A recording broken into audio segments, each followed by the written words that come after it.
Welcome to Bare Naked Moms. I'm Milano Buckley.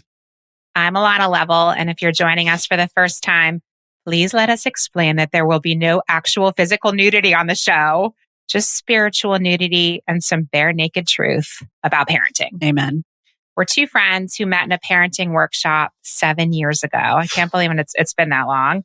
We both came away from that humbling, forever bonding experience with the takeaway that no matter where you came from, how great or terrible your parents were, how much or little you read, whether you're a superstar who everyone knows or two carpoolers like us who no one knows, parenting doesn't care. Nope. It will bring you to your knees in mapless moments that sneak up on you from behind. We created the show to get into those moments. The two of us, suburban moms in our mid-40s with 3 kids each. And we invite experts, celebrities, influencers, and everyday moms and dads with very interesting stories. Today, we're talking to an amazing mom who helps other moms and dads who are in vulnerable situations and steeped in serious struggle. 9 years ago, Adrienne Harper, mom to Sloan, who's 11, Wes, who's 9, and Paige, who's 4, founded Bundles of Joy, a grassroots initiative that provides critical items to moms and their families living in poverty in New York City and in Westchester County. Bundles of Joy fills a gap in social services that nobody else does. Even in the shelter system and with public assistance, they lack essentials like clothing, diapers, shoes, school supplies, and so on. Last year, Bundles of Joy served almost 20,000 individuals, many of whom were repeat customers. They're the leading provider of essentials here in Westchester County, where we live. They also serve New York City. It's a very crowded space as far as organizations go. So that's saying something. And Adrienne's going to talk to us today about that journey of finding this critical work that she's so passionate about and also so good at, and balancing it. A word, by the way, that she completely flat out rejects, with her other journey as a mom of 3 young kids. She's also going to talk to us about how to make space in our own families and busy lives for service. Please enjoy our conversation with Bundles of Joy founder and mom of 3, Adrienne Harper. There's so much we have to get to on the topic of service. But first, I need to start with a confession. I think one of the reasons that I personally wanted to do this so badly is because I have been riddled with guilt about not giving myself, like not building this community service into my family program and rhythm and list of priorities. I have not done this for my children. Mm-hmm. I've done a lot of other things, but this has fallen by the wayside and I feel like a failure. I do. For not opening them up to how important this is and also giving them just the exposure to this important work, but also what it does for them and the empathy and the compassion and all of that. So there. Truth-telling. That's a good way to start. Let's start with that. Truth-telling, bare naked confessions. I do this every day. This is my life's work and I still feel guilty about my own kids, So that's a really natural way to feel, I would imagine. Don't feel bad. I'm here to tell you. Well, because also it's like it's never too late to introduce this into your family. No, but I think it gets harder as schedules get busier, and we're going to get to all that later. But I'm so curious as to you're doing this work. I have to imagine that your children are with you a lot doing this work, in the shop, which we're going to get to all of that and what you do and what work and where you do it. But tell me about your guilt with this, because you're, in my mind, you're so much farther that's a good ahead than question. I I think am. I have really different guilt than you probably have. My kids have been going to Bundles of Joy since they can remember. I mean, I used to have them coming to work with me every day. So for them, it started out, it's a really tenuous relationship for them. So on one hand, they love coming because they see all these fun toys and they can play with anything they want. And they feel really important because they have a job of testing the toy and, cleaning it for the next kid that's going to use it, that sort of thing. But then on the other hand, they know that a lot of the things at home end up at bundles of joy. So like, it's this tricky relationship that they have with like, well, if I don't put my toys away and if I don't play with it for a certain amount of time, my mom's going to get rid of it. And that gives me a little bit of anxiety. And like, that's not a good thing to do for your kids, is it? I'm not a psychologist, but I assume it's not. No, I mean, right. And then, so it's like that give and take, but it's a tricky relationship, as with people have with most things. Thanks for that insight. I never thought of it that way. So we're talking about bundles of joy. Tell us about Bundles of Joy, this grassroots organization you've been running for almost a decade. You started it, you founded it, Thank you. are awesome at it. Tell us how this started. Thank you. So what Bundles of Joy is for the community. A not-for-profit.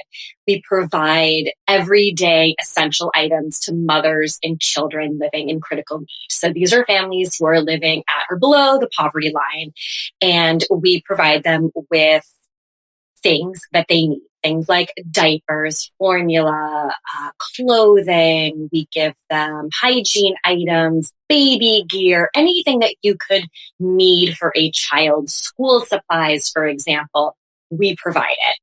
And so the idea is to lessen the burden for families who are making really difficult choices, like unfathomable decisions between feeding your child one night and diapering your child. I mean, that's something that you and I have never had to grapple with. If we need something, we click a button and it's there in an hour, right?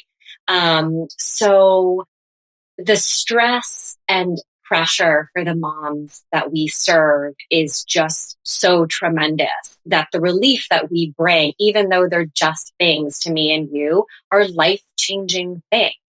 And the way that Bundles of Joy works is that we are not a one and done organization where we give you diapers or 12 diapers, a month, and then you're gone and we never see you again. We provide to our families over and over and over again. Like, our promise to them, if you will, is that like, we got you. We have your diaper need taken care of. We have your kids' clothing taken care of. You go pay the electric bills. You go worry about the other things, and you can rely on us because they don't have that safety net that the rest of us probably feel like we had when we had our babies. So long story short, that is how we are different from other organizations. We will provide over and over to you and really make an impact. I mean, you don't make an impact by giving someone 12 diapers and then say, see you later. I mean, you probably remember 12 diapers could get you through a day, and then that's it. So that's not helping much. Right. And so that's what Bundles of Joy does. I want to come back to how you started it, but just while we're talking about what it does, I mean, I'm just so curious as to, first of all, if you could just talk about how you find these families and how they find you, and then how it works for them to stay in the system. I'm imagining that I think it's so wonderful that you're building a community of people who know that they can trust you, not just for 12 diapers, but for whatever their needs are tomorrow and next month and next year. So long as they're not still in poverty, I would imagine that's like the one thing, right? Yes. And some people graduate out of poverty and out of Bundles of Joy, but how do you find them initially? How do they find you initially? And then how, like, from a logistics standpoint, does it work to have a community that comes back and back for more? And because I'm imagining you also have new people at the same time. So how do you manage? So we served the close flow to 20,000 individuals just this past fiscal year. So that's a lot of individuals. We serve New York City and also Westchester, and even beyond Westchester at this point. But really, Westchester and New York City is like our niche. That's where it's easy for us to give. Westchester is an amazing place for Bundles of Joy to live because of the high income gap. So we have those who have and those who need in really close proximity. And that's how the model works. Like, we're just the connector. the way that we find those in need is that we work with partner organizations, and those partner organizations will apply to us. So these could be anything from food pantries, social service agencies, government agencies like foster care or like legal aid defense, something like that. So we work with these organizations, shelters, domestic violence shelters, and we serve the population that is residing with them. So what many people don't realize is that when you enter a shelter, they're giving you shelter. They're not giving you anything else. So there's this huge gap in services and there was no one to fill it. And so enter Bundles of Joy. We are giving the things that the system doesn't provide and won't ever provide. Where does anyone get diapers? And diapers, I say, keep repeating myself about diapers because people don't realize the situation that families are in when they don't have diapers. It means that they cannot send their kids to daycare, for example. If you can't send your kid to daycare and don't have a day's worth of diapers, mom can't go to work that day, right? Like diaper poverty affects the entire family so negatively that is something that I focused on very early on. It was my mission to sort of alleviate that stress because it impacts the families that we serve. And it gives mom a freedom that she wouldn't otherwise have. And how do you break the cycle of poverty if mom has to take a day off from work because she can't send her kid to daycare? And yes, daycare is free, but you can't send your kid. They don't have those diapers, right? So there's this huge gap in services. That's why Bundles of Joy exists. So that families can really get themselves out of poverty. Because without that step up, without that support, it's just a cycle of poverty over and over and over again. Adrienne, just apart from the world of service, just from even an entrepreneurship point of view, can you talk us through how you made this your life's work? Like how you started this all up? Take us back to the early days. I will. Okay. So, I was thinking of telling you guys how, like, there's something in like the DNA of the helpers, right? Of the world. And so I think if a parent is listening to this and wondering, well, how do I get my kid to even care about this or be a helper, be someone who enjoys doing service work? I think that there's always like that kid who naturally was born like that, right? That it doesn't matter whether your parents are modeling it for you or not. It's just you were born like a bleeding heart. I happen to have been that kid. Second, it's modeled. So that's the great news is that we can all model that. And that is one of the most impactful ways that you can, teach your kids to care. And then the other way is with an aha moment. Now, I say this because I've had all three in my life, which means I feel like I was destined to do this type of work. And I say that because I didn't know that until I kind of entered motherhood. And it wasn't always so crystal clear to me that this is what I was going to do, even given I had great parents who modeled it for me, their bleeding hearts. I was that kid who worried about families living in shelters and how they would get holiday presents. But it really wasn't until I was taken down at the knees by motherhood that I was like, this is my Amen, sister. This is my mission. Hear, hear. And so for me, it was that aha moment of being so the pressure of having this little baby and feeling so incredibly humbled by it and being a perfectionist. Like, I think we can all relate to that, right? As parents, like even if you can see yourself and you're like, I know I'm not doing great at this. Like you're still trying. You're still trying to be like that perfect parent. Make the right choices for this new baby who is just so vulnerable. So here I was, going through that like postpartum era those sweats through the nights. I mean, that's a whole other talk show, right? But like, you're not even you at that point. No. And I'm really suffering and feeling like if I can't do this, given the resources that I have, how are people doing it who are on their own, going to work all day the next day, sole providers? They have no idea where their maternity leave. No maternity leave. They have no idea where their next diaper is coming from. They can't even feed themselves. How are they worrying about nursing a baby or bottle feeding a baby? Like, who is help? How are they doing how are they doing all of this laundry? Right? Like, it was the little mundane things that made me think I have got to do something, and it would be an easy thing for me to do. So at that point in time, I have this baby, and I remember she was born in August. I remember telling my husband on the way home from Thanksgiving with my family, I'm like, and I was thinking, like, am I going to go back to work? And for me, I was really grappling with that. Like, if I'm going to leave this baby, it has to be for something amazing. Like, I'm not wasting my time managing a bunch of analysts for something I don't care about. Like, that's just not my jam.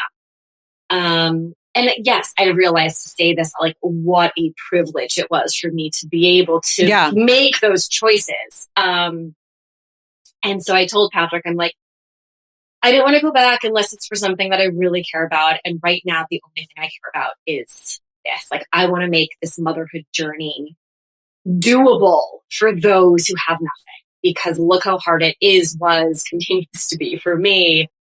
I gotta make this situation good. Like, for me, there had to be, you have like a bad relationship with a man and you like try to learn a lesson from it. This is sort of like the path I was going down. Like, I have to take something good from this. And so there I was trying to make something good of it. It brought me so much joy to do that. And it was also really easy to do because I had all these mom friends, we have all of this stuff. What are we going to do with it? And it was just easy to give away. Yeah, like you said, it was easy work in that it made sense, but it's been backbreaking work, right, Adrienne, to kind of pull all this together. Well, it's a labor of love for me. Right. And I think, oftentimes at the very beginning, it was like such a great way for me to find myself outside of motherhood, outside of my own family, and leave that baby or babies with my husband and go do my own thing and have some sort of identity beyond just mom. And I also got to meet so many people in the space doing that as well, which has given me so much joy. And I've created like the best friendships of my life. And my Bundles of Joy people, I always consider to be like the best people I've ever met. So for me, it's like this really fulfilling work. And it's not really, work. Yes, I have to do things I don't always want to do, but like there are also things that I happen to be good at and that are achievable and I can see and feel. So for me, it's the best. I have a question that's kind of neither here nor there, but as an individual, I have like a really hard time asking people for things, like, and that's such a central part of what you have to do. What advice would you give me on developing that, on like flexing that muscle some more? Like, just like, is it just something where you're like, I'm going to be direct about this. I'm just going to say what I need. Like, does it ever make you nervous? Just kind of asking. Well, yeah. I would have to imagine though, that like when you're asking on behalf of people who are so in need, that it's a little bit easier. Like, you're not asking for yourself, you're asking for others. Totally. But I even have trouble doing it on behalf of others. Totally. No, totally. It's like my least favorite part of the job. But my husband always jokes and he's like, your superpower is getting people to do things that they don't want to do. He's like, take it from me. Right. Himself included. So, you know, I would say, is it hard, like straight up asking people for money? Of course. I hate it. It's so uncomfortable. Um, but I've been incredibly lucky that we've found people who have sort of discovered us and like what we do so much and like the way that we do it.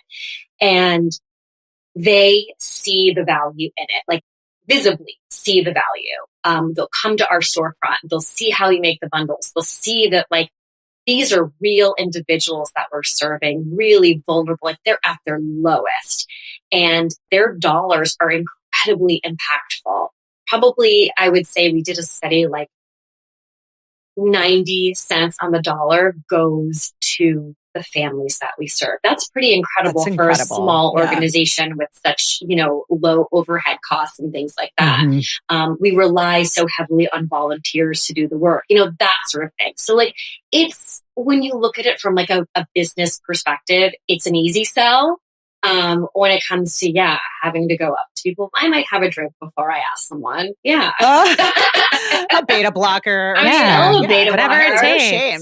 Yeah, for sure. Whatever you eat, it's for the kids, Yeah. You touch on something that I think is really important to this discussion, and it's like the actual in-person work, right? The actual volunteering. I mean, that's not true. We can't all write checks. But I think that in this town that we live in, it's a privileged, leafy suburb of New York City. And I think that mostly, people can write checks. And writing a check is very helpful for all the reasons that you just described. But in the sort of limited work, community service that I've done, myself and then also with children, it is so impactful to be there doing it. It just connects so many dots. How do we get, if we're not like you and don't have the modeling from growing up and didn't like, the modeling that you even have yourself, just be like, this was natural to me. And it was no big deal for me to like figure out what community service projects I wanted to do. And then you had the modeling from your parents. And if you didn't have all of that information and conditioning, how do you get this onto the highway? How do you get it onto the on-ramp and onto the highway so that's just a part of the programming? I love that question because it's so easy and it's a really easy solution for you. If you're at home, we take all of your used items.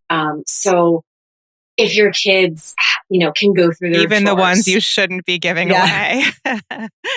There is someone who comes for those items. It's called the garbage, and they're I'm just kidding. But you will accept. Yeah. You will accept. We don't. I mean, I think not judge. That's a deterrent. Is like, well, is this good enough? I don't know. Oh gosh, I don't have the time for this. It's like, no. Right. If you're not using it, put it in a pile. Adrienne will figure it out. I got you. Okay, so. Great. So I think it's a really easy thing to do is just to teach your kids, like, go through your drawers, like they're overflowing right now. Whatever you're not wearing, we're going to give it to Bundles of Joy. Just go through it. And that empowers them to, make those choices like, good, I never wanted to wear this ugly sweater anyway, that sort of thing, right? Like it happens. We collect things we don't want. And someone else can really use it. So that's one. Second, I have families who are so awesome. What they have started with their kids is they go onto our website, they go onto our Amazon registry, and they say, go pick out some items for Bundles of Joy. They need these things right now. They have to be new. So they're things like, baby wash, toothpaste, diaper rash cream, like real essentials. Like if you're not picking out like, Nintendo Switches for these kids. Like these are things that every child needs. And we don't think twice about having socks, right? Like socks is one of the saddest things to me to not have. So those items can be sent directly to Bundles of Joy. That's really easy. And then we're going to be doing, we have kids from middle school and up that come in and actually volunteer their time without their parents. And we teach them how to sort items, how to make bundles. They, take old batteries out of toys and put new batteries in. They sanitize them, all sorts of things. Like there's a place for everyone. We can get some volunteer hours out of you. Adrienne, we all know as adults, like the value of finding ways to give back. But could you speak a little bit more just about why it's important to get kids having these experiences? Like what you see grow in them? Oh my gosh. Well, it's first of all just so empowering for kids to feel like they can make a positive difference in a stranger's life. Like they can actually help. Right. And this is like not a quid pro quo situation. Like you're expecting nothing back. They can give you nothing back. It's just the act of giving and being there for someone that brings you that joy, right? Like that's really, really unique. So I think the kids that come to Bundles of Joy feel that. We definitely talk about it a lot when they're there. We tell the kids about, in like a really light way, like the circumstances of the person who they're making a bundle for. This is a little kid who lives in the shelter, and in that shelter, they don't have toys. So if you were 3 years old, what do you think this little boy would want? Like, let's find something small because his apartment isn't big, that sort of thing. So like the kids get it. Like they can picture themselves, what would I have wanted? Oh my gosh, when I was little, I loved Paw Patrol, and they go to the shelves and they pick out all the toys that they used to like. And I think that there's a real value in putting yourself in someone else's shoes too, right? Like imagining what would that be like? We don't often have the chance to do that in our everyday practice. And developmentally speaking, kids are very self-centered, right? Like what 5 or 10-year-old do that's like putting themselves in someone else's shoes to live in a shelter? That's not ordinary. Totally. So this gives them that lens, right? From which to view the world in a different way of like, yeah. And then they can go home, and it's no shame in going home to your home that has toys and your mom and dad who provided for you, and notice that like, that's a different situation than what I just saw.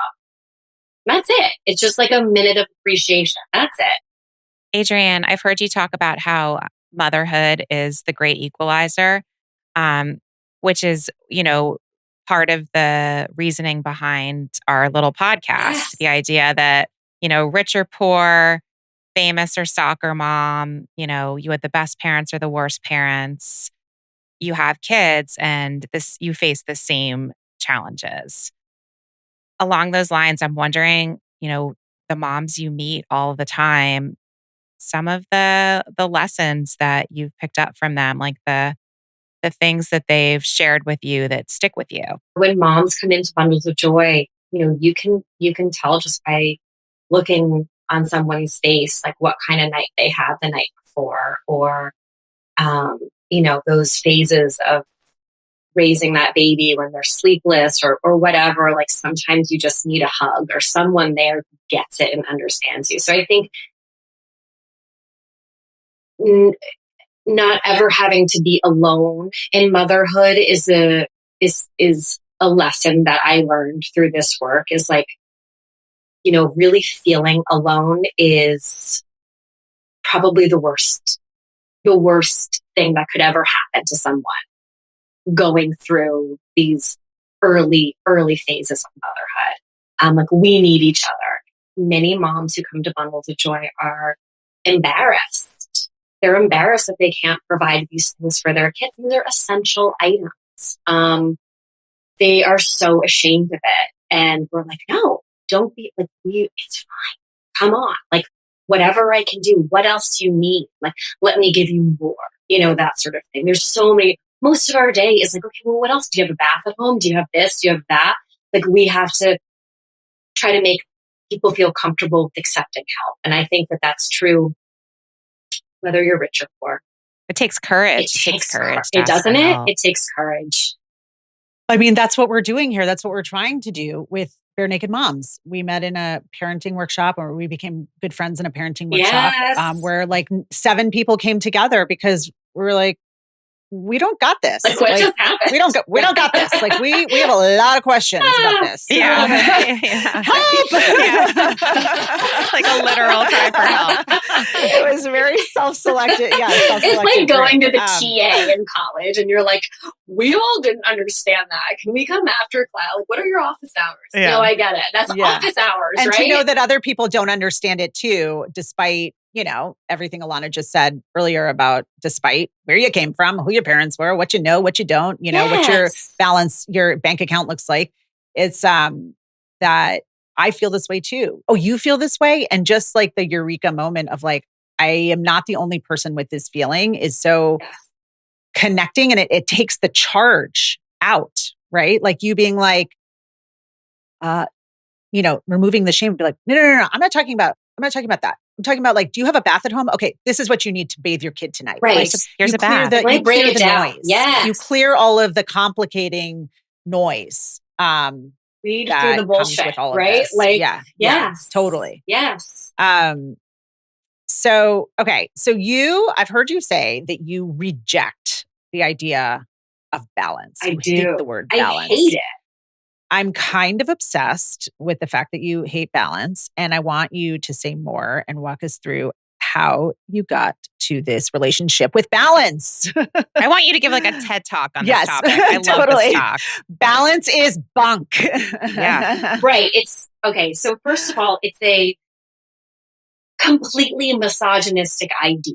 This idea of balance, right? Like you'll never meet a man telling another man, dude, you need to find more balance in your life, or you've been spending too much time at work. Like, I'm sure your wife misses you at home. Like, no, like men are congratulated and put on a pedestal for like the hour that they take the kid to soccer, right? Or, the 12-hour days that they're working. Like women are not congratulated for that. We are shamed all the time, whether we're working hard, whether we're momming hard. Like there's this unachievable idea of balance that we're all supposed to be striving for. And I'm pretty sure a man came up with that idea.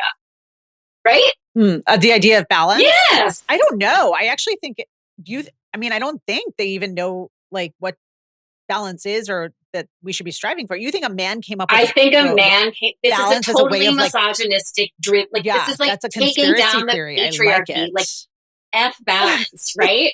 So there's no balance. That is a conspiracy theory. If I've ever heard one, I like it. Well, because they're like, sure, work, but also do all these other things. Right, work like you don't like have that's kids. like the general understanding. Like balance. Yeah, like work really hard at your job, but also manage all of this stuff at home. Or like you're working too hard. You're working too hard. More balance. Right. So work less like, so I can work more and get more, like, who are we balancing out? Like me or you?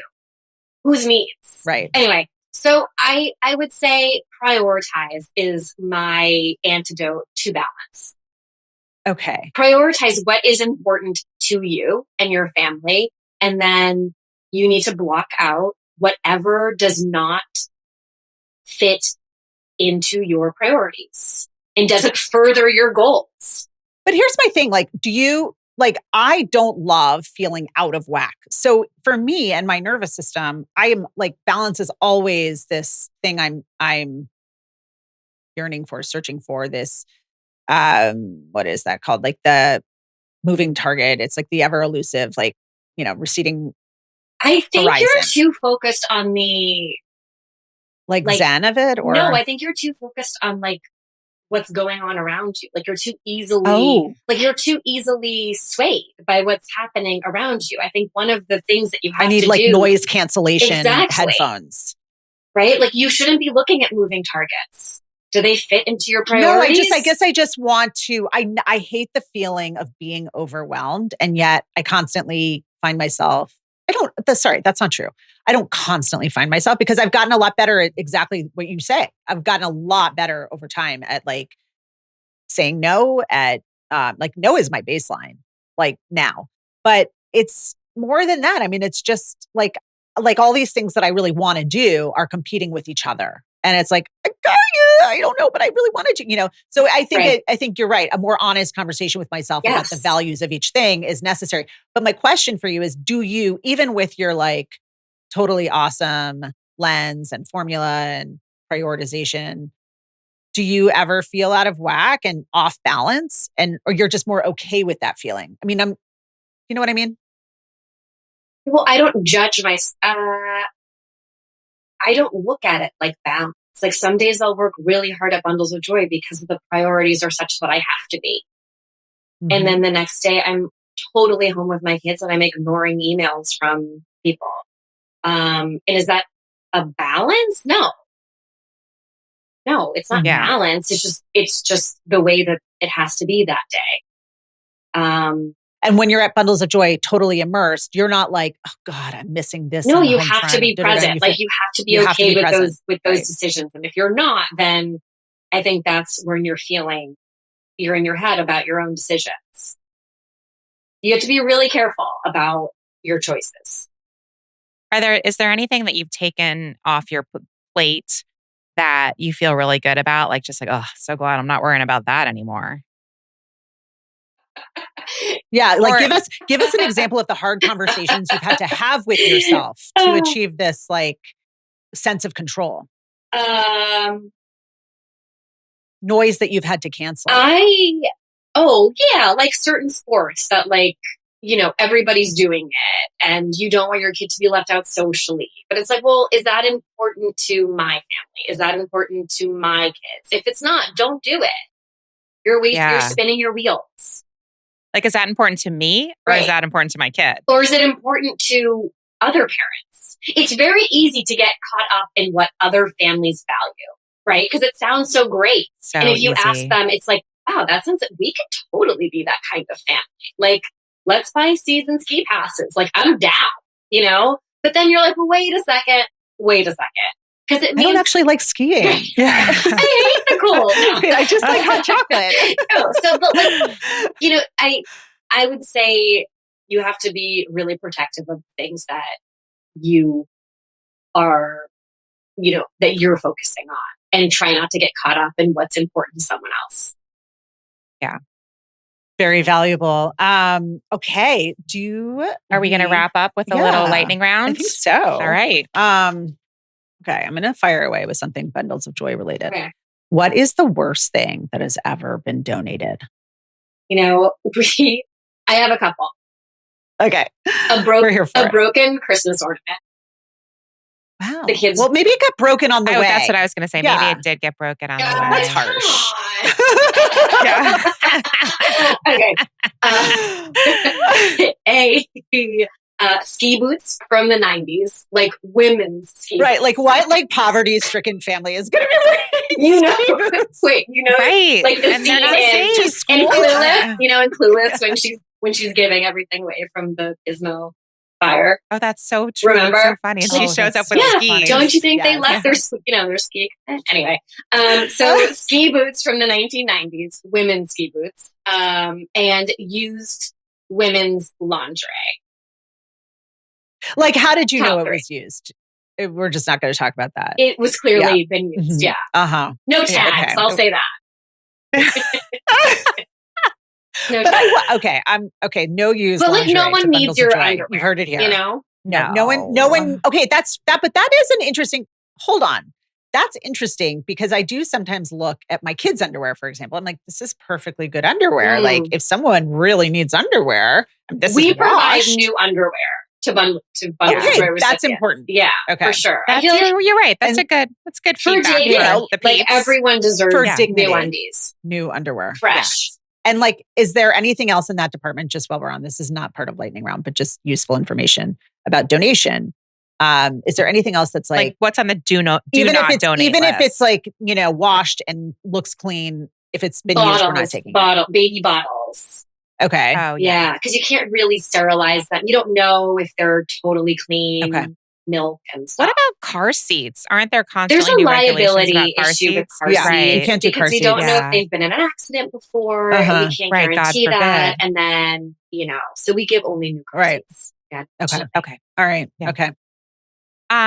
Adrienne, what's a parenting win you've had since school started a couple weeks ago? Oh my gosh. My middle child, my Wesley, has made a lot of new friends this year, and that makes me so happy.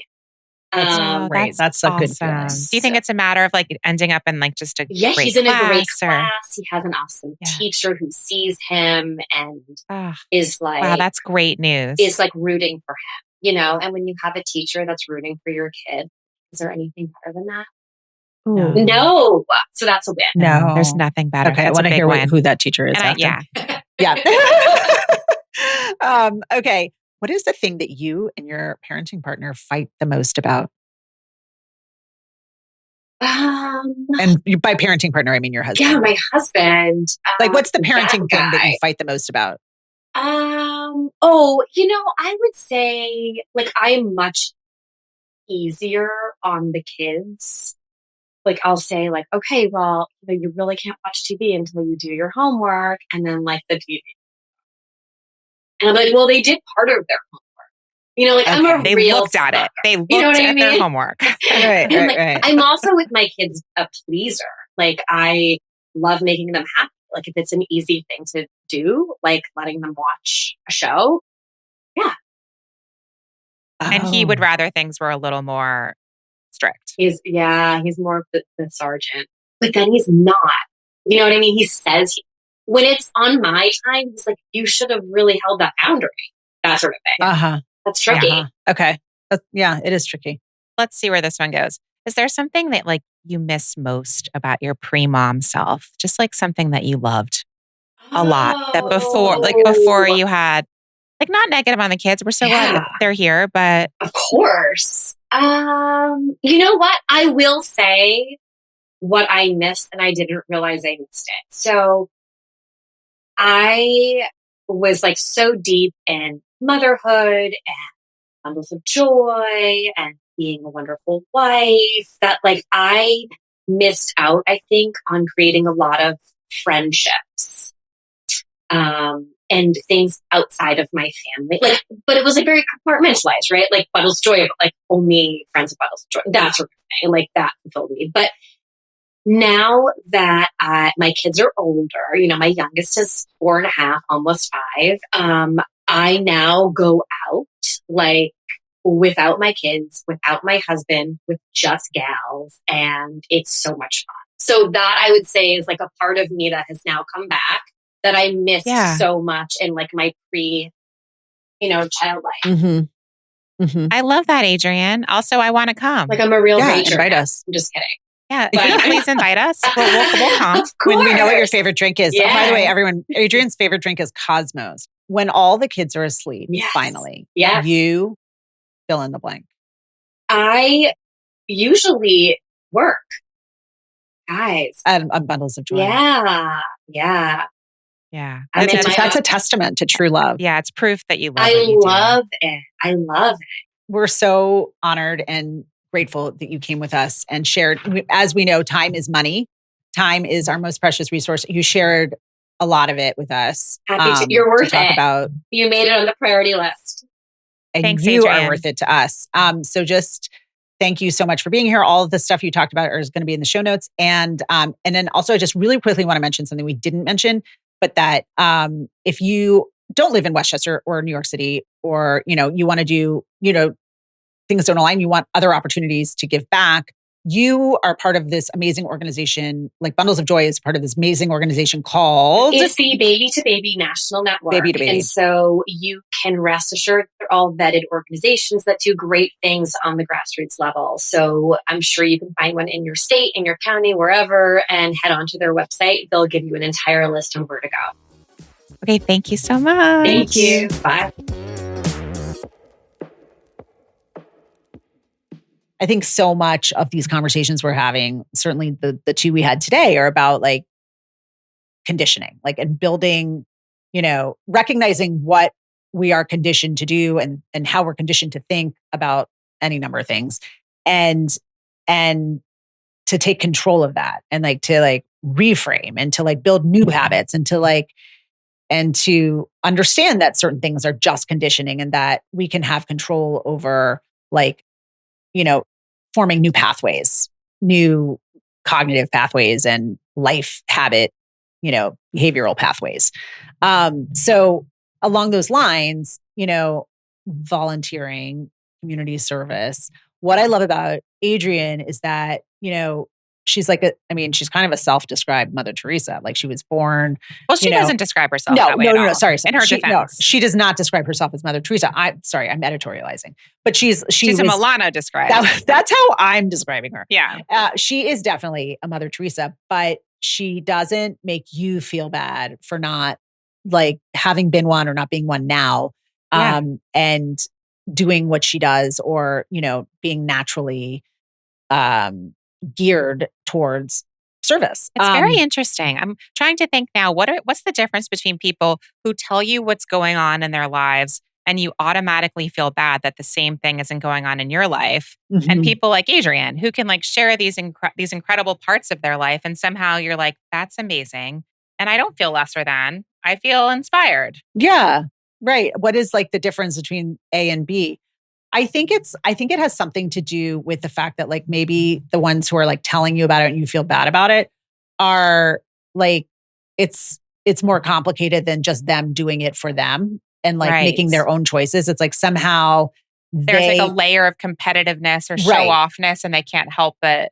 Or they're doing it for some for some congratulations, or for some high five, like some approval, some social approval or something. And that breeds competitiveness and all that. Whereas she just remarkably has really defined and assigned value to all of the areas of her life, and understands very clearly how they all kind of dance together, and makes no apologies for her decisions. And I think that's kind of like what we were talking about in that other conversation with Dr. Lowe, of like, when you are in the driver's seat of your decision making, then like there's no need to feel bad or for anyone else to feel bad. It's like very clear. Like the boundaries are very clear. Like, this is me, not you, and like you don't feel bad and like they don't feel bad. Yeah. In like very clarifying for everybody. So what are your marching orders to yourself on kind of bringing community service into your family? My marching orders are, I haven't quite figured it out, but I'm going to give myself some grace, and go like one of the things I do wrong is I always like set up these big expectations and these big marching orders, these big plans, and then that are not like reasonable. They're not like, they're too big to start. And then I end up not doing them, or not doing them enough, or to the, and then it's like a source of shame. And then it's a source of failure. And like, it lands as a failure, which is, a source of shame. So I think, I loved this resource that she had. First of all, I want to definitely work with Bundles of Joy. Louise my daughter is friends with her daughter. So like, that's a very like low hanging fruit, and like we can do that. And my daughter, just side note, volunteered with her, and I admittedly made her do it. I signed her up without asking her and brought her there. And she was like, what am I doing? And then she, even just after one time of doing it, was like, oh, I want to do this now. Like, like it's addictive. The feeling that they get from helping. I love what she said about, the habit of just, when you're at the store, it's like when you see toothpaste, like get 3 more toothpaste and like put it in a bundle, like Bundles of Joy pile. I love that. I do think that should be secondary to actually like working like in the trenches and getting and like being immersed in the actual physical labor of volunteering and service. Just because I think that if you're just getting the extra toothpaste, which again, I think is a great idea. I just think if you're only doing that or doing that first, then you're not really connecting all the dots of like your giving and other people receiving and who you're actually helping, and like the empathy and the compassion piece. And like also just the visibility, like the vision into another dimension beyond yourself, there's a world out there that doesn't look like my world, and I think that you only kind of get that experience when you're in the trenches, when you're there and whether it's a soup kitchen or whether it's Bundles of Joy or a food pantry. I think it's important to physically be in it. So I'm going to look at the Baby to Baby organization that she mentioned that has like all the all the really well vetted grassroots initiatives, and just kind of see and like plot out like holidays and early dismissals. Like I think I'm just going to kind of steal time where I can on the calendar. Yeah.